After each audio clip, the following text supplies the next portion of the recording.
to macOS. Our next release of macOS is macOS Big Sur. Let's start with the dock. It has an elegant new design that floats along the bottom of your desktop. Let's take a look at the Finder. You'll notice it has a gorgeous new top-to-bottom design for the sidebar, and it has a compact, space-efficient toolbar. Next, let's take a look at Mail. You can see that Mail has all new glyphs in the sidebar. Next, let's take a look at Photos. It's just stunning. You can get to all your albums and media types from the sidebar, and the photo grid is backed by metal. Now, we've refreshed the design for all the apps on the system, from apps like Calendar and Notes to podcasts and music. You may have noticed we've also updated the menu bar. It's now translucent and elegantly takes on the color of your desktop picture. And we've updated the layout of menus as well. We've given all the items just a little bit more room to breathe. We've brought Control Center to the Mac. Now, we've also reinvented Notification Center. You can access it by clicking on the time in the upper right. And as you see, we now have a single view that brings your notifications and widgets together all in one place. And we now group related notifications together, and we're bringing our redesigned widgets to the Mac. Let's talk about Messages. We're introducing powerful search to help you find what you're looking for. We have a redesigned Photo Picker to make sharing photos and videos easier. And Memoji. You can now create and edit your Memoji right on your Mac. Messages Effects helps you celebrate special moments and get your point across.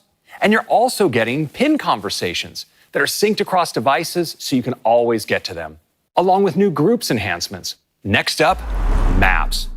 To start, Maps features a stunning new design. And for the first time on the Mac, Favorites. You can now create your own guides of all the places you want to visit right on your Mac. In addition to monitoring unwanted tracking, Safari now also securely monitors your saved passwords. We're adding support for the Web Extensions API, so developers can easily bring over extensions that they built for other browsers. In Safari, you choose which sites each extension can work with.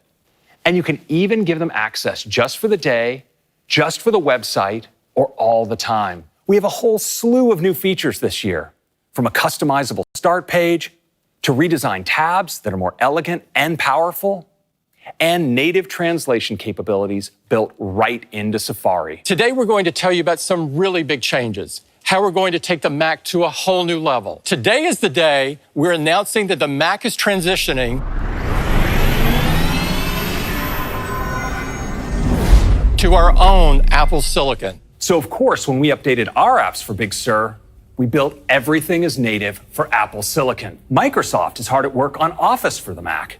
And we've been working with Adobe on their flagship Creative Cloud, and many of their apps are already up and running great. We expect to ship our first Mac with Apple Silicon by the end of this year, and we expect the transition to take about 2 years. We plan to continue to support and release new versions of macOS for Intel-based Macs for years to come. In fact, we have some new Intel-based Macs in the pipeline that we're really excited about. Our OS releases will be available as developer betas today, and each of them will have a public beta, including watchOS for the very first time starting next month. And all of this great